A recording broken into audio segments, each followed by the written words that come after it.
আসসালামু আলাইকুম রহমতুল্লাহ। প্রিয় দিনী মুসলমান ভাই ও বোনেরা, রজবের শেষ প্রান্তে 7টি আমল করলে জান্নাতে যেতে পারবেন ইনশাআল্লাহ। 7টি আমল আমি এক এক করে বলে দিচ্ছি। প্রথম হলো এই দোয়াটি, আল্লাহুম্মা বারিক লানা ফি রজব ওয়া শাবান ওয়া বাল্লিগনা রমাদান। হে আল্লাহ, আমাকে রজব এবং শাবানের বরকত দান করুন এবং আমাকে রমজান পর্যন্ত পৌঁছে দিন। এই দোয়াটি শুধু রজব মাসের জন্য নয়, এই দোয়ার মধ্যে রজব এবং শাবানের কথা উল্লেখ আছে, অর্থাৎ রজবেও বরকত, শাবানেও বরকত। আল্লাহুম্মা বারিক লানা ফি রজব ওয়া শাবান ওয়া বাল্লিগনা রমাদান। আল্লাহ, রজব এবং শাবানের বরকত আমাকে দান করেন এবং আমাকে রমজান পর্যন্ত পৌঁছে দেন। এই দোয়াটা 5 ওয়াক্ত নামাজের ভিতরে পড়বেন, পড়ার চেষ্টা করবেন ইনশাআল্লাহ। আল্লাহ রাব্বুল আলামিন এই দোয়ার উসিলে আপনাকে জান্নাতে পৌঁছে দিবেন। আল্লাহু আকবার, আল্লাহুম্মা আমিন। এবং দ্বিতীয় আমল হলো 5 ওয়াক্ত নামাজের পরে আয়াতুল কুরসি পড়বেন। আল্লাহ তাআলার রসুল বলেন, যে বান্দা বা যে বান্দি 5 ওয়াক্ত নামাজের ফরজের নামাজের পরে আয়াতুল কুরসি তেলাওয়াত করে, তার জান্নাতে যাওয়ার জন্য একমাত্র বাধা হয় মৃত্যু। অর্থাৎ সে মৃত্যুবরণ করে না আর জান্নাতেও যায় না, তার মৃত্যুর সাথে সাথে আল্লাহ তাআলা তাকে জান্নাত দাখিল করবেন। আল্লাহু আকবার, জান্নাত তাকে দান করবেন। আল্লাহু আকবার। আয়াতুল কুরসি কতটুক সবাই দ্বিধাদ্বন্দ্বের মধ্যে থাকে। আমি আয়াতুল কুরসি একটা আয়াত শুধুমাত্র আপনাদেরকে পড়ে শোনাচ্ছি। আউযু বিল্লাহি মিনাশ শাইতানির রাজিম, বিসমিল্লাহির রহমানির রহিম। আল্লাহু লা ইলাহা ইল্লা হুয়াল হাইয়ুল কাইয়্যুম, লা তাখুযুহু সিনাতুন ওয়া লা নাওম, লাহু মা ফিস সামাওয়াতি ওয়া মা ফিল আরদ, মান যাল্লাযী ইয়াশফা'ু 'ইনদাহু ইল্লা বিইذনিহি, يعلم ما بين أيديهم وما خلفهم ولا يحيطون بشيء من علمه إلا بما شاء وسع كرسيه السماوات والأرض ولا يؤوده حفظهما وهو العلي العظيم। এই 2 নম্বর আমল হলো আয়াতুল কুরসি পাঠ করবেন, বিশেষ করে 5 ওয়াক্ত নামাজের ফরজের নামাজের পরে এই আয়াতুল কুরসি পাঠ করবেন। 2 নম্বর আমল।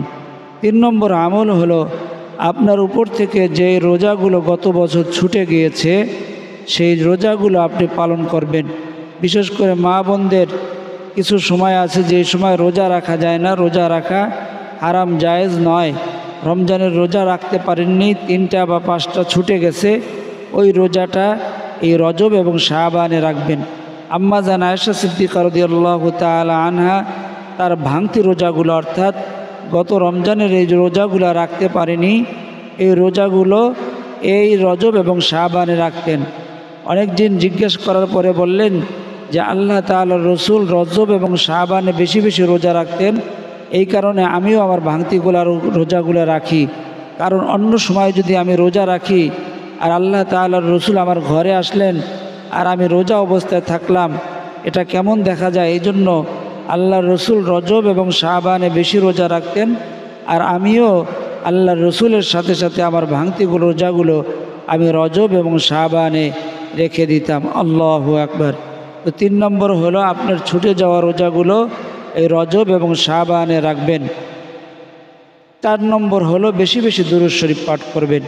আল্লাহু আকবার। আল্লাহর রসুল বলেন, যে বান্দা বা যে বান্দি আল্লাহর রসুলের উপরে একবার দুরূদ শরীফ পাঠ করে তার উপরে 10টা রহমত নাজিল হয়। আল্লাহু আকবার। তার উপর থেকে আল্লাহ তাআলা 10টা গুনাহ মাফ করে দেন এবং তার উপরে 10টা রহমত নাজিল করেন। আখিরাতে তার 10 তবক পর্যন্ত সম্মান আল্লাহ তাআলা বাড়িয়ে দেন। আল্লাহু আকবার। যে ব্যক্তি বেশি বেশি দুরূদ শরীফ পাঠ করবে, কিয়ামতের ময়দানে, হাসরে এবং জান্নাতে সে রাসূল সাল্লাল্লাহু আলাইহি ওয়াসাল্লামের নিকটবর্তী থাকবে। আল্লাহু আকবার।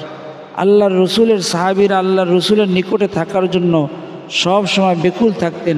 আল্লাহর রসুল যখন এই হাদিস বললেন, সাহাবা একরাম এত খুশি হইলেন, সাহাবা একরাম বলেন, আমাদের জীবনে এত খুশি আর কখনো হইনি। আল্লাহু আকবার।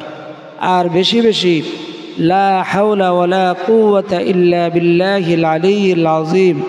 5 নম্বর আমল, লা হাওলা ওয়ালা কুওয়াতা ইল্লা বিল্লাহকে বলা হয় জান্নাতের গুপ্তধন। আল্লাহর রসুলের হাদিস, আল্লাহর রসুল বলেন, তোমাদের কি জান্নাতের গুপ্তধন দান করব? সাহাবা একরাম বলেন, হ্যাঁ হ্যাঁ আল্লাহর রসুল দান করুন। আল্লাহ তাআলার রসুল বললেন, তোমরা বেশি বেশি পড়বা লা হাওলা ওয়ালা কুওয়াতা ইল্লা বিল্লাহিল আলিয়্যিল আযীম। আমরা যে সূরা ফাতিহা পড়ি নামাজের ভিতরে, ওইটার ভিতরে কিন্তু অর্ধেকটা হলো আল্লাহ তাআলার গুণগান, আল্লাহর তাসবিহ, আল্লাহর হামদ অর্থাৎ আল্লাহর প্রশংসা, আর অর্ধেকটা বান্দার জন্য অর্থাৎ বান্দার দোয়া। এই বান্দার দোয়া শুরু হয় কি দিয়ে?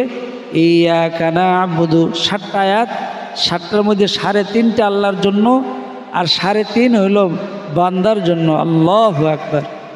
ইয়াকা না'বুদু, হে আল্লাহ আমরা আপনার ইবাদত করি। তাফসীরগণ কিতাবের মধ্যে লেখছেন কেমনে ইবাদত করি।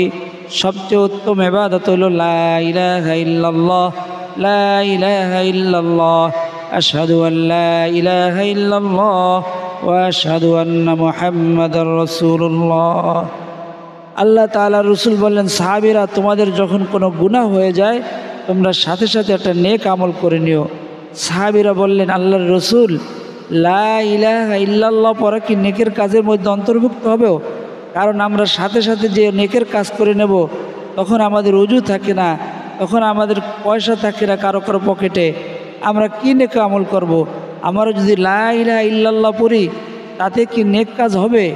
আল্লাহ তাআলার রাসূল বললেন, নেক কাজের মধ্যে সবচেয়ে উত্তম নেক কাজ হলো লা ইলাহা ইল্লাল্লাহ পড়া।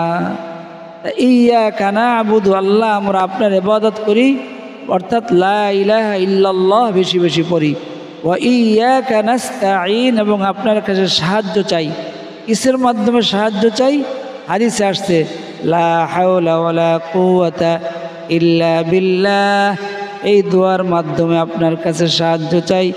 এই দোয়া পড়লে বিপদ আপদ বালা মুসিবত পেরেশানি, ঋণগ্রস্ত অবস্থায় আছেন, অভাবগ্রস্ত অবস্থায় আছেন, বেশি বেশি পড়বেন লা হাওলা ওয়ালা কুওয়াতা ইল্লা বিল্লাহ। এই দিলাম আপনার 6 নম্বর আমল। 7 নম্বর আমল হলো সুবহানাল্লাহি ওয়া বিহামদিহি সুবহানাল্লাহিল আযীম, সুবহানাল্লাহি ওয়া বিহামদিহি সুবহানাল্লাহিল আযীম। এটা হলো জান্নাতের। আল্লাহ তাআলার রাসূল বলেন, বুখারী শরীফের শেষ হাদিস, কালিমাতানি খফিফাতানি আলাল লিসানি সাকিলাতানি ফিল মিজানি হাবিবাতানি ইলার রহমান সুবহানাল্লাহি ওয়া বিহামদিহি সুবহানাল্লাহিল আযীম। 2টি কালিমা জবানে সহজ, মিজানের পাল্লায় অনেক ভারী হয়ে যাইবে, আর আল্লাহ তাআলার কাছে অনেক প্রিয়। কালিমা 2টা হইল এই সুবহানাল্লাহি ওয়া বিহামদিহি সুবহানাল্লাহিল আযীম। এই 7টি আমল বেশি বেশি করবেন, মনে যেন থাকে। প্রথম আমল হলো কি? যে আল্লাহুম্মা বারিক লানা ফি রজব ওয়া শাবান ওয়া বাল্লিগনা রমাদান। এই দোয়াটা বেশি বেশি পড়বেন। 2 নম্বর আমল হলো 5 ওয়াক্ত ফরজ নামাজের পরে এই রজব এবং শাবান মাসে তো পড়বেন, সবসময় পড়বেন, রজব এবং শাবানে বেশি পড়ার চেষ্টা করবেন। 5 ওয়াক্ত নামাজের পরে আয়াতুল কুরসি পড়বেন। 3 নম্বর আমল হলো যে আপনার রোজাগুলো ছুটে গিয়েছে গত বছর, ওই ভাঙতি রোজাগুলো মা বোনেরা পালন করবেন। 4 নম্বর আমল হলো দুরূদ শরীফ পাঠ করবেন, দুরূদ শরীফ বেশি বেশি পাঠ করবেন। 5 নম্বর আমল হলো লা হাওলা ওয়ালা কুওয়াতা ইল্লা বিল্লাহিল আলিয়্যিল আযীম, যেটাকে আল্লাহর রাসূল বলছেন জান্নাতের গুপ্তধন। এই লা হাওলার মাধ্যমে আল্লাহ তাআলা আপনাকে দুনিয়াতে সম্পদশালী করে দিবেন। আল্লাহু আকবার। 6 নম্বর আমল হলো সুবহানাল্লাহি ওয়া বিহামদিহি সুবহানাল্লাহিল আযীম, সুবহানাল্লাহি ওয়া বিহামদিহি সুবহানাল্লাহিল আযীম। 7 নম্বর আমলটা ছুটে গেছে। 7 নম্বর আমল হলো হাসবুনাল্লাহু ওয়া নি'মাল ওয়াকিল, হাসবুনাল্লাহু ওয়া নি'মাল ওয়াকিল।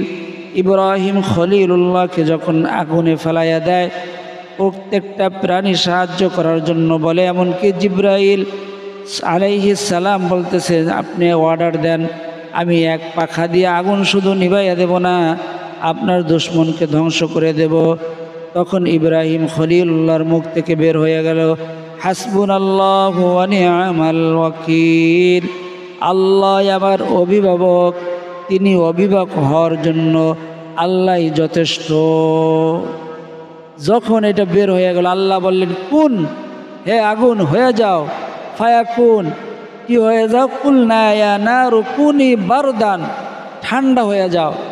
আল্লাহ বলছে ঠান্ডা হইতে, এমন যদি ঠান্ডা হয়ে যায় বরফের মতো, ইব্রাহিম কষ্ট পাইবে। সাথে সাথে আল্লাহ বলল ওয়াসালামান, ওয়াসালামান, শান্তিময় ঠান্ডা হয়ে যাও। সাথে সাথে শান্তিময় ঠান্ডা হয়ে গেলে। তো হাসবুনাল্লাহু ওয়া নি'মাল ওয়াকিল এই আমলটা পড়বেন। এই 7টা আমল দিলাম, সাথে সাথে সকলে এই রজব এবং শাবানে আমল করবেন। রজবের যে কয়দিন আছে এই কয়দিন আমল করবেন। শাবান মাস, আল্লাহর রসুল বলেন এই 2 মাস হলো বরকতের মাস। রজব মাস, শাবান মাস বরকতের মাস, আর রমজান মাস হইল রহমত, বরকত এবং মাগফিরাতের মাস। আল্লাহু আকবার। আল্লাহ রব্বুল আলামিন যে 7টা আমল দিলাম, আপনাকে আমাকে সকলকে বেশি বেশি আমল করার তৌফিক দান করেন। এখনও যারা চ্যানেলটি সাবস্ক্রাইব করেননি, চ্যানেলটি সাবস্ক্রাইব করুন। দিন প্রচার প্রসারের স্বার্থে চ্যানেলটি সাবস্ক্রাইব করে বেল আইকনটি অন করে দিন, লাইক করুন। আর একটি ইসলামিক ভিডিও যে দেখতে পেরেছেন, আল্লাহ তাআলার শুকরিয়া আদায় করার জন্য কমেন্ট বক্সে আলহামদুলিল্লাহ লিখুন। আর যদি সময় থাকে বড় করে একটি কমেন্ট করবেন, এতে অন্য মুসলমান ভাই বোনেরা ভিডিওটি পেয়ে যাবে। সে যদি আমল নাও করে তারপরেও আমি সওয়াব পেয়ে যাব, আপনিও সওয়াব পাবেন, আমিও সওয়াব পাব। এই জন্য ভালো কাজে উৎসাহ দিতে এবং ইসলামিক ভিডিও প্রচার প্রসারের জন্য চ্যানেলটি লাইক করেন, সাবস্ক্রাইব করেন এবং কমেন্ট করেন। আমিন। আসসালামু আলাইকুম ওয়া রাহমাতুল্লাহ।